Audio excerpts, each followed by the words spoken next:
하박국 이 선지서를 보면 간단합니다. 다른 선지서들을 보면 하나님의 말씀이 선지자에게 임하고 하나님의 말씀이 임한 그 메시지를 백성들에게 이렇게 전파하는 이런 형식으로 다른 선지서들은 그렇게 구성이 되어 있는데 이 하박국서는 독특하게도 하나님과 이 선지자 간의 대화를 기록하고 있어요. 대화도 어떤 대화냐? 이 하박국 선지자의 원망과 어떤 불평, 하나님에 대한 어떤 호소. 쉽게 말하면 이런 거죠. 지금 보니까 이스라엘 지경을 보니까 이스라엘 가운데 죄악이 너무나 이렇게 만연해 있는 상태였어요. 그런데 가만 보니까 그 죄악이 만연한 상태 가운데 딱 보니까 기득권층들, 지도자들, 뭔가 가진 자들은 더 그것 때문에 더 누리고 이렇게 하는데 또 연약한 자들은 없는 자는 더 어렵고 이런 어떻게 보면 불공평한 이런 삶이 펼쳐지고 있었죠. 하나님께 기도했어요. 왜 악한 자는 잘 되고 왜 저러면 안 돼야 되는데 저렇게 더 잘 되고 왜 이렇게 잘 돼야 될 이런 사람들은 왜 이렇게 어렵습니까? 하나님 이런 것들을 보시고 왜 잠잠하시는가? 왜 아무런 행동도 어떠한 일도 하지 않으시는지 쉽게 말해 이런 호소였어요. 그러니까 하나님이 응답하시죠. 이것들에 대해서 당신이 손을 보시겠다. 심판을 하시겠다는 것이죠. 그런데 이 하박국이 더 열이 받은 것이 쉽게 말하면 막말로 하면 이거에 대해서 심판을 하시겠는데 그 심판의 도구가 하필이면 더 악한 이방 민족을 들어서 이스라엘을 치겠다는 그 얘기. 그러니 이 하박국 선지자가 이 납득이 안 간 것이죠. 악해서 치는데 더 악한 도구를 들어서 친다는 거예요. 갈대아, 쉽게 말해 바벨론을 들어서 이 이스라엘을 칠 것이다. 이거에 대해서 견딜 수 없었던 이 하박국 선지자가 그래서 하나님 앞에 이런 부분들을 기도한 거예요. 이게 참 하나님 좋으신 분이 왜 좋으시냐? 우리가 언제든지 어느 때든지 하나님 앞에 우리의 모든 그런 마음들을 쏟아 부을 수 있는 다른 종교라든가 다른 신들은 감히 자기들이 믿는 신 앞에 불평, 불만, 자기에 있는 그런 것들을 그냥 막 이렇게 얘기할 수 있는 그런 신은 존재하지 않아요. 다 지극정성과 어떻게 했었는지 신에게 잘 보이려고 이렇게 접근하는 거지. 근데 우리 하나님은 언제 어디서나 아프면 아픈 대로, 연약하면 연약한 대로, 좋으면 좋은 대로 자기의 그런 모든 그런 상황 속에서 그대로 내 모습 이대로 주님 앞에 아랠 수 있는 그 하나님. 그러니 이 하나님을 우리가 믿는다는 것 사실 자체가 우리의 삶, 상황 이런 거 관계없이 축복된 사람이라고 말하는 이유가 여기에 있다는 거죠. 하박국은 그대로 얘기했어요. 이건 아닌 것 같다라고 생각했을 때 아닌 것 같지 않냐고 그대로 하나님 앞에 기도했죠. 그러한 기도들, 그러한 하나님의 향한 호소. 근데 그거에 대한 답이 오늘 우리가 주어진 본문 가운데 들어있어요. 하나님의 대답은, 결론적인 대답은 한 가지. 보라, 4절에 그의 마음은 교만하며 그 속에서 정직하지 못하나. 그러면서 우리가 너무나 잘 알고 있는 오직 의인은 그 믿음으로 말미암아 살 것이다. 이 말씀이 얼마나 강력하고 얼마나 파급적인 그런 효과를 가져오는 말씀인지. 이게 너무나 유명하고 너무나 잘 알려진 이 말씀이 나중에 우리 사도 바울이 이 하박국서의 이 말씀을 두 번이나 인용을 해요. 그 유명한 그 로마서 그 1장 17절에 보면 이런 말씀이 있어요. 복음에는 하나님의 의가 나타나서 믿음으로 믿음에 이르게 하나니. 그래서 기록된 바 오직 의인은 믿음으로 말미암아 살리라 함과 같다. 나중에 우리 종교 개혁자, 개혁가, 유명한 그 마르틴 루터가 이 말씀 앞에 붙들려요. 자기가 그동안 하나님 앞에 막 열심을 내고 온갖 그 정말 하나님 앞에 나아가기 위해서 막 쉽게 말하면 도 닦듯이 수행을 하고 자기의 모든 삶을 통해서 하나님을 만나려고 계속 몸부림쳐도 이게 안 되는 거죠. 우리가 어떤 열심, 우리의 노력으로 행위로 하나님의 그 의를 살 수 없다는 것을 이 루터가 이 말씀 앞에 넘어지고 깨달은 거죠. 쉽게 말하면 오직 의인은 믿음으로 말미암아 살리. 그래서 이 말씀 가지고 종교 개혁을 시작한 거예요. 종교 개혁이 시작됐기 때문에 지금 개신교가 이렇게 지금 카톨릭 천주교랑 지금 분리된 상태, 개신교의 탄생을 알리는 이 종교 개혁이 이 말씀으로 인해서 시작되고, 그래서 이 말씀은 종교 개혁의 근본 원리가 되는 그 말씀이 행위가 아니라 믿음으로 말미암아 의롭게 된다. 갈라디아에서도 보면 바울이 또 인용을 해요. 거기 보면 또 하나님 앞에서 아무도 율법으로 말미암아 의롭게 되지 못할 것이 분명하니 이는 의인은 믿음으로 살리라 하였습니다. 히브리서에도 보면 10장 38절에 나의 의인은 믿음으로 말미암아 살리라. 또한 뒤로 물러가면 내 마음이 그를 기뻐하지 아니하리라 하셨느니라. 의인은 믿음으로 말미암아 산다. 그래서 이 말씀은 너무나 중요하고 아까 찬양도 사실 저도 그 찬양 불렀으면 좋겠다라고 생각을 했는데 우리 지휘자님이 어떻게 알았어요? 또 찬양 딱 이렇게 선곡을 해줘가지고 의인은 믿음으로 살 것이다. 그래서 너무나 유명하고 너무나 잘 알려진 그런 본문인데, 그런데 사실 이 본문은 그렇게 쉬운 본문은 아니에요. 무슨 말이냐, 아까도 말했듯이 하박국이 어쨌든 하나님 앞에 이렇게 간구해서 하나님의 응답으로 주어진 말씀인데, 왜, 어째서, 그리고 얼마나 또 혹은 언제까지, 이게 이 선지자의 그런 하나님의 향한 그런 호소였었는데, 어쨌든 이게 답이 하나님으로부터 주어졌죠. 여기 4절에 보니까 보라 그의 마음은 교만하며 그 속에서 정직하지 못하나 이렇게 나오죠. 여기서 시작되는 보라 그의 마음. 그의 마음은 악한 사람, 악인의 마음을 지금 여기 말하고 있어요. 악인의 마음은 여기 교만하다. 그러니까 악인의 특징을 그대로 지금 보여주고 있는데, 악인은 교만하여서 결국 하나님의 심판을 당할 것이다. 그러나 의인은 믿음으로 말미암아 살게 될 것이다. 지금 이렇게 하나님이 응답을 해 주셨죠. 여기 믿음 있는 자는 믿음으로 말미암아 산다.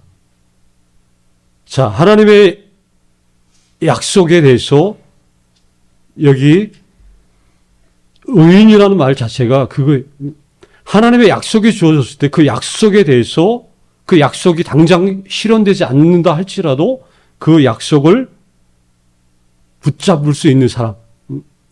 하나님 말씀하셨기 때문에 지금은 아니라도 반드시 이루어질 거라고 믿는 사람. 이걸 의인이라고 이야기를 하죠.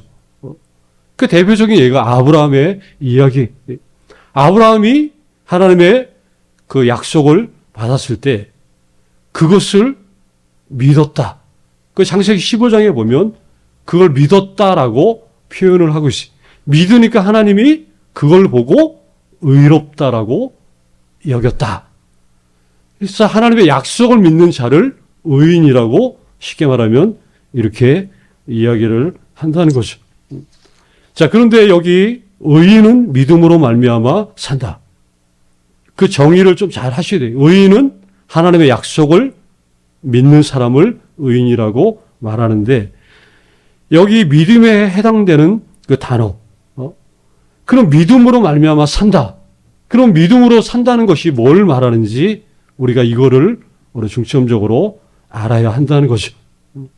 뭘 대체 어떻게 살아야 이게 믿음으로 사는 건가? 여기 믿음에 해당되는 단어가 뭐 참고로 말하면 구약에 한 수십 번 나와요. 똑같은 단어가. 히브리 단어죠. 쉽게 말하면. 이 단어가 총 뭐 수십 번, 정확하게는 49번 정도 나오는데 이 단어의 기본적인 의미가 뭐냐? 견고하다 또는 강하게 버티다. 이런 의미로 사용되는 단어예요. 그래서 49번이 사용될 때마다 대부분 이런 식으로 번역이 되는데 그런데 유일하게 하박국 여기 한 군데에만 여기 믿음이라는 말로 지금 번역을 해놨다는 거예요.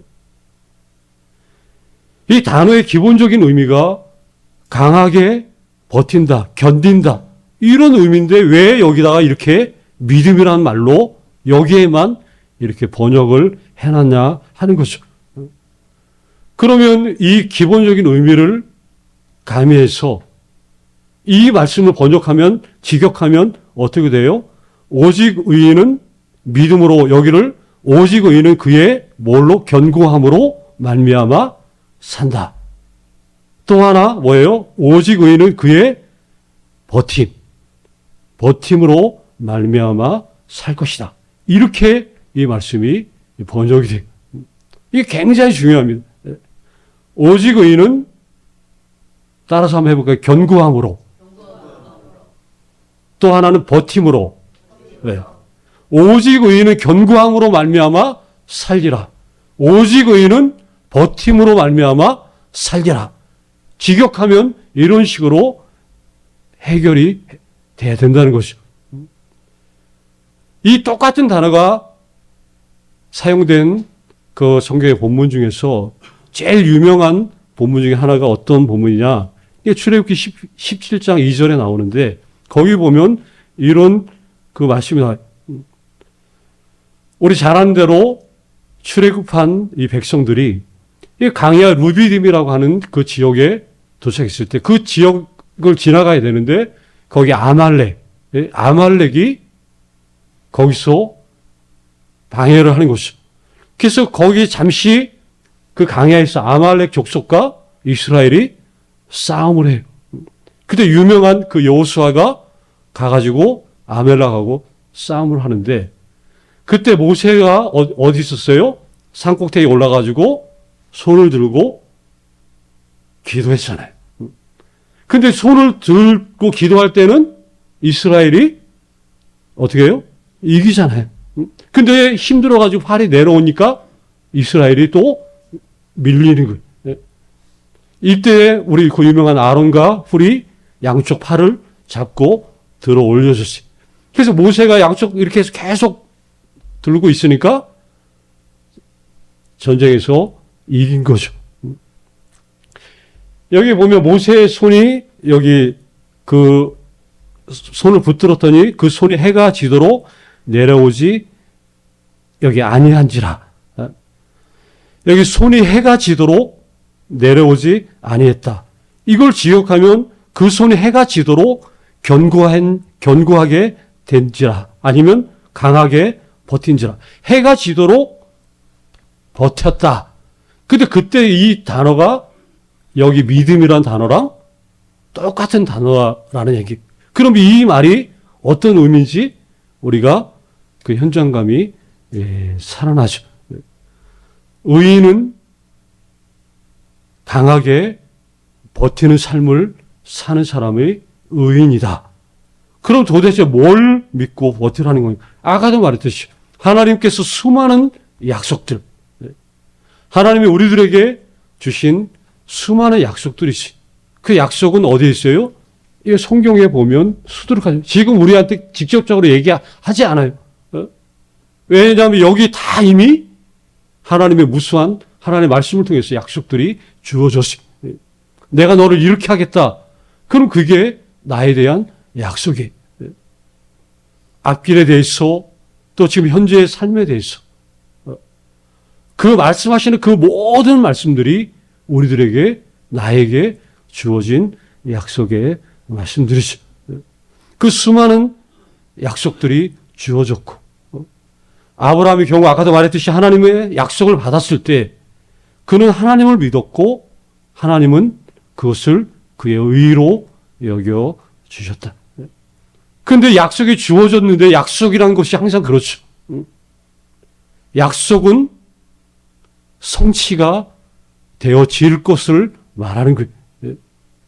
그래서 약속은 반드시 이루어지는데 근데 그 믿음이라는 게 묘해서 이루어진 다음에 믿는 게 아니죠. 약속했기 때문에 그 약속이 이루어질 것을 받아들이는 것, 믿는 거죠. 아직 이루어지지 않은 단계에서 우리가 발휘하는 것이 그걸 갖다가 믿음이라는 것이죠. 아직 되어지지는 않았어요. 그러나 나는 그걸 믿어. 근데 그걸 믿기 위해서 되어질 것을 믿고 그걸 언제까지 믿는 거예요? 오래도록. 현실이 너무나 힘든 시간이 오래 돼도 버티는 거, 견디는 거죠. 견디는 거. 약속을 믿고 견디는 거. 하나님이 반드시 회복시켜 주실 것이다. 하나님께서 반드시 일으켜 주실 것이다. 믿고 견디는 거. 그때 그것을 가리켜서 믿음이라고 여기고. 의인은 이렇게 사는 삶을 말하는 거예요. 그러니까 세상 사람들이 보는 기준하고는 당연히 다르죠. 하나님이 있으면 한번 보여줘봐라. 하나님 믿는데 네가 왜 그 모양이냐. 사람들이 보는 기준은 이런 식이. 그러나 우리는 그렇지 않다는 것입니다. 또 어쩔 때 세상 사람들 앞에 하나님 믿는 사람들이 좀 보란 듯이 이렇게 정말 확 하나님 한번 뭔가 살아계심을 막 보여주고 뭔가 이렇게 막 이렇게 해줬으면 너무나 좋겠는데 그렇게 안 되는 경우가 많습니다. 그럴 때 하박국이 기도한 거예요. 왜 하나님 왜 이럴까요? 왜 이렇습니까? 그때 하나님 말씀하시는 오직 의인은 믿음으로 말미암아 사는 것이다.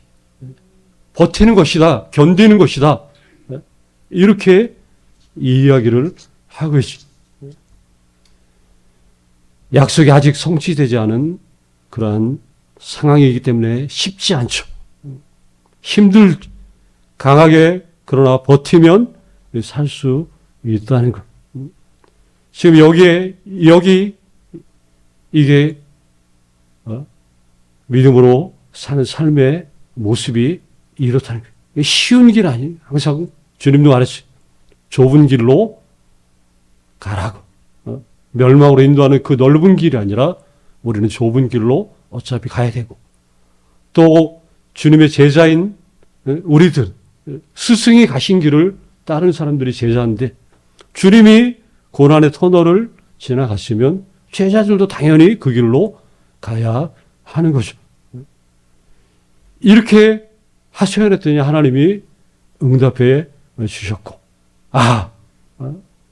어떻게 살아야 되는지 그 부분을 깨달았을 때 그래 하박국이 그걸 깨달았을 때 비로소 하나님을 노래하기 시작해요.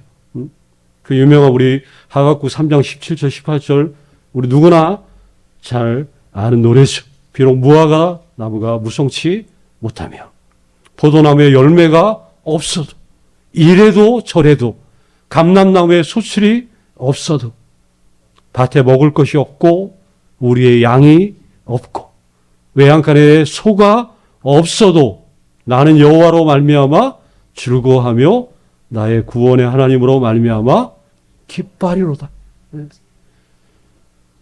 그렇게 왜 이해를 못 해가지고 하나님 앞에 그렇게 나갔는데 하나님이 이렇게 말씀으로 응답해 주시니까 하박국은 더 이상 하나님을 향한 원망이 아니라 그 하나님의 넓고 깊은 그 총체적인 뜻 가운데 그냥 깊이 자기 자신이 거기에 빠져든 거예요.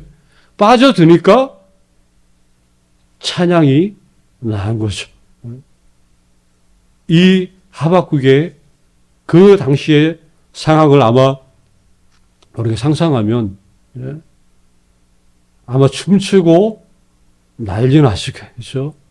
아마 자기 얼마의 재산이 있는지는 모르겠지만 어쨌든 아마 잔치도 벌이고 막 이래도 저래도 주님을 나는 기뻐할 것이다. 감사할 것이다. 이런 식으로 나온다는 거죠. 이게 그거죠. 우리 믿음의 사람들, 하나님의 백성들, 오직 그의 버팀으로 살기 때문에 그런다는 것이죠. 근데 이런 사람들을 하나님의 의인이라고 말해요. 이거 참 신기한 거죠. 아무것도 없는데, 없을지라도.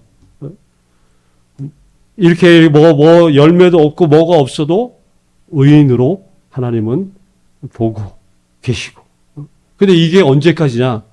하나님의 약속이 이루어질 그날까지 이루어질 거라는 그 사실 때문에. 그러니 우리는 그래서 하나님의 백성답게 사는 거죠. 그 약속만을 의지하면서 그리고 버티고 또 견디고 이렇게 살아야 될 사람들이 바로 우리들이라는 거죠. 하나님 우리를 의인이라고 말씀해 주시고 그럴 때마다 우리는 더 복된 삶을 살게 될 것이다 하는 거죠. 이 축복, 이 영광스러움, 이거를 누구에게도 그 무엇에게도 빼앗기지 않는 이러한 분들이 바로 여러분들이시고 그런 삶을 그렇게 아낌없이 잘 살아낼 수 있기를 간절히 주의 이름으로 축원합니다.